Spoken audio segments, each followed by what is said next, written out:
dhageessaniittu jaarsummaarra otoo taa'aniitii jechuudha.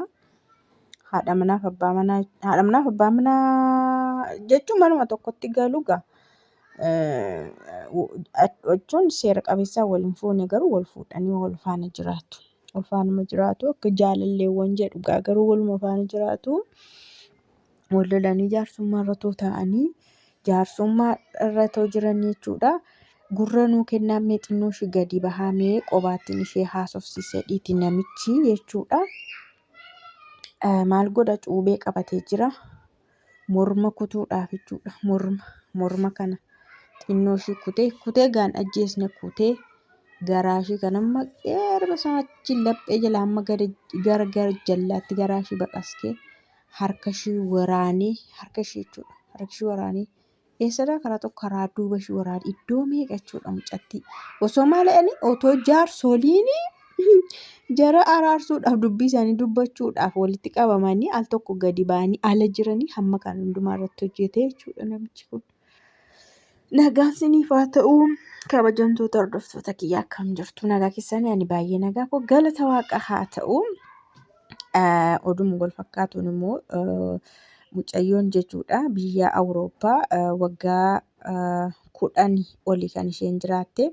Waggaa 10 ol kan jiraatte achi booda immoo Itoophiyaa dhufteetu nama jaallattu qabdi. Isa faana wal fuudhattee deemuudhaaf yeroo dhuftu obboleessa kee fuudhii jedhanii. Obboleessa kee fuudhii, obboleessa kee faana sargii godhadhuuti obboleessa kee fudhadhuu deemii jedhanii maatiin ishee isaan kan qopheessaa turan kanadha jechuudha. Isheen garuu dubartiin intaloon waggaa hamma kana biyya sana jiraatte diyaaspooraan hamma sana jiraatte jaalallee ishee dur biyyatti wal beekanii isa faana wal fuutee isa faana isatti heerumtee gara Awurooppaa fudhattee isa deemuudhaaf dhufte isaan kana xansasanii jiru.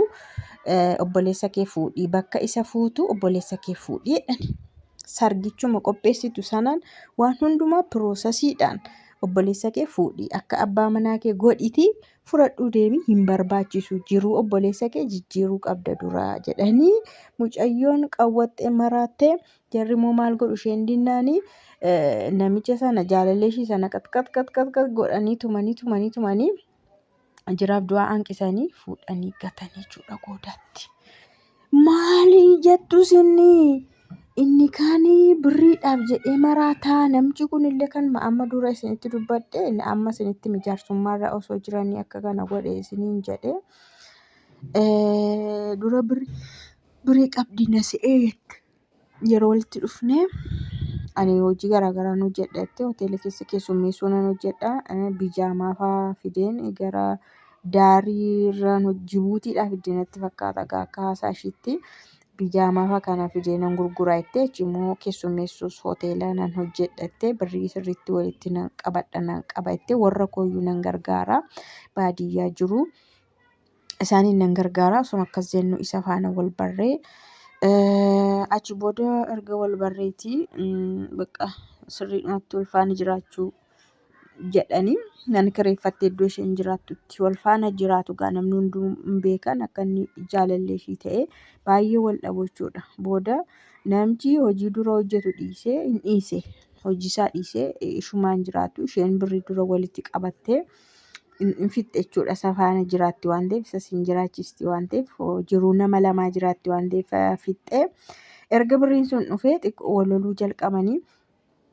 Baay'ee wal loluu yeroo jalqabanii namni kun anarraallee baatee nama biraaf illee hin taatu nama biraa kan faanallee hin jiraattu jedhee na doorsisa jette baay'ee bakka natuma jette bakka gadi garagalchee natuma jette narra deemee natuma jette ani immoo nama hin qabu maatiin koo baadiyyaa jiru homtuu hin jiru jette dhoskadhee man jiraadha jette. Isa booda guyyaa wayii bakka baay'ee dadhabnaa sin ajjeesana poolisiitti naqee himadheette.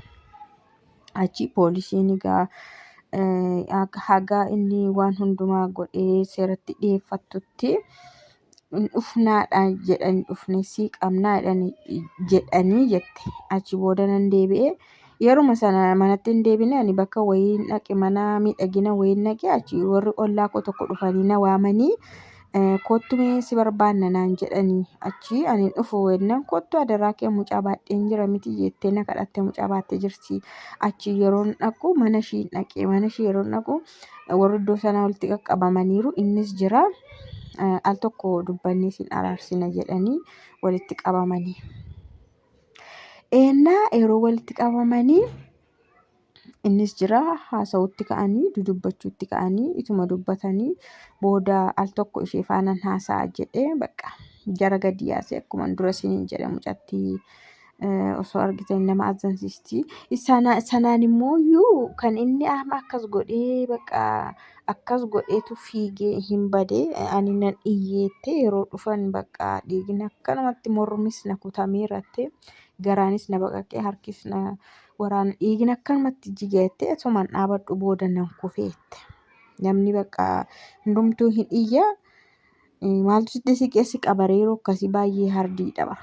Namni hin iyya nan kufeette achitti yeroon kufuu bakka yeroo sana ambulaansii waamanii ambulaansiidhaan na fuudhanii. Laalii birrii ittiin yaalamtullee dhabdee mucattiin kun hospitaala 3 naannessan. Amma iddoo tokko deemnaan maallaqa kaffalamu birrii 40,000 maal jedhanii. Birriin hin jiru eessa jira ree mucattiin humaan qabdu qe'ee namaa keessa jirti. Achi sababa birrii sana iddoo hospitaala biraa geessan. Hospitaalli sunis birrii jennaan hospitaala kan biraa geessan. Mucattii waa qabbaase malee silaa dhiigni iyyuu keessaa dhangala'ee dhumee hin duuti turte itoo naannessanii jechuudha. Garuu yeroo tokko immoo lubbuu guyyaa waaqni kaa'e malee hin baatu kan jedhan fa'a namaa mirkaneessa jechuudha. Mee namni mormi kutamee garaan akkana gara amma gajjallaatti baqaskamee harki waraanamee karaan biraas dhiigni hammi kun keessaa gadi nam'ee dhumee warri dooktorootaa naan argan kun hin fayyitu hin duuti naan jedhu jette ituma ilaalanii yaalamtus kun hin duuti naan jedhanii garuu mucattiin amma dhuftee as deebitee haasofte jechuudha. Baay'ee namatti dhagahama dhugaa Waaqayyo Yesuus maali namni garuu cakkaanyiidha. Cakkaan sanuun fuune barniitii isaa miti. Waan maal godhee dhaqee fuudhe miti akkanumatti wal baraniitu wal faana jiraatu dirqamaan egaa qaxaqqatee akkas godha. Innaa maatiin illee akka kanatti isiniin jedha kan warra Awurooppaa intaloo Awurooppaa sanaallee jechuudha. Mucattiin maaliif mucaan of dandeesse namni of danda'e fedhii mataa isaa murteeffachuu hin danda'u hundee isheen jireenya ishee waggaa 10 xumurtee waggaa meeqa waggaa gara 35 taateetti walumaa galatti mucaan intaloon waggaa 35 ol taateetti jaalalleen ishee inni biyya hamma kana taa'ee ishee eegannoo 40 ta'e hamma kana hundumaa taa'ee kan eegu dhuftee isheen piroosesii kan xumurattu maallaqa isaaniinuu isheetu jiraachisa bara isaaniinuu. Dhuftee haaluma kana gaafatti kaastu ani heerumuun dhufee jaalallee kiyya waggaa meeqa gaa'ela godhadhee isa fudhadhee deemuufan dhufe naattu manduu ija babaasee qoraattii akkas miti nuun kan karoorsine obboleessa kee fudhattee deemta. Obboleessa kee maqaa jijjiirreerra waraqaa eenyummaa gooneerra maal waan hundumaarra jijjiiraniiru piroosesiidhaaf jijjiiranii bakka garaagaraatti jijjiiraniiru. Isa iddoo kaan isa seeraan bakka hundumaa jijjiiranii ishee eeganiiru akkam akkas ani hin barbaadu waan akkasii maal umurii koo gubaan hafamooyyuu ani kanan barbaada innis karaa isaa danda'ame haa xumuratu jettee akkam jedhan namni hundumtuu ishee nyaachuuf yeroo ka'u isheenis isaan biraa deemte bakka biraa deemteetu namicha kana faana jaalallee ishii faana piroosesii jiru hundumaa godhattee alumatti qubeellaa godhattee. Bakka piroosesii isaanii jalqabatanii bakka waan hundumaa xumurachuudhaaf yeroo isheen jettu guyyaa cidha isaanii godhanii isa isaaniitiin piroosesii guuttatan isa hanqisanii jarri isaan kun immoo deemiti obboleessa sana nama kan biraadhanii namicha jaalallee ishii sana tumanii bakka fuudhanii goodaa iddoo ta'etti dhaqanii gatanii du'eera se'anii gatanii garuu lubbuun keessa jirti. Jarri kun lamaanuu garuu lubbuu guyyaa waaqni kaa'e malee hin baatu isa jedhan du'eera baqqaa hin jiruudhanii dhaqanii gatanii akkamitti akka lubbuun keessatti hafe hin beekamu achi argame yaalii bara meeqa yaalame namni kun isheedhuma yaalchisas yaalchistee achi keessee gara Awurooppaa isheetti deebitee achi booda deddeebitee isa ilaalti yeroo yerootti hin dhufti ji'a ja'aan hin dhufti waggaa tokko hin dhufti garuu. Wal jaallatu waan ta'eef nama isheen jaallattu waan ta'eef namni kun hammaa ta'e miidhamullee jira lubbuudhaan jira. Akkanatti jireenya isaanii Itoophiyaa fi Awurooppaa godhatanii waliin jiraatu isiniin jedha. Baay'ee rakkisaadha. Maatiin birriidhaaf jedhee si ajjeessa laata. Hammuma ishee ajjeesaniin nama isheen jaallattu abbaa manaa godhachuudhaaf adeemtu akkas gochuu jechuun akkuma ishee ajjeesan jechuudha. Kun immoo keeziin isaa maali? Maallaqa. Maallaqa jireenya obboleessa ishee jijjiirti. Waan hundumaa goote maallaqa. Namichi kunis dura maallaqumadha. Maallaquma isheen walitti qaqqabatte kana zannatti ta'anii jaalalaan jiraachaa dhufanii gaafa maallaqni dhufu dubbiin jalqabame achi booda sin barbaadu narraa deemennaan eessa deemta narraa deemte kan biraa faana jiraattaa dhufe bakka.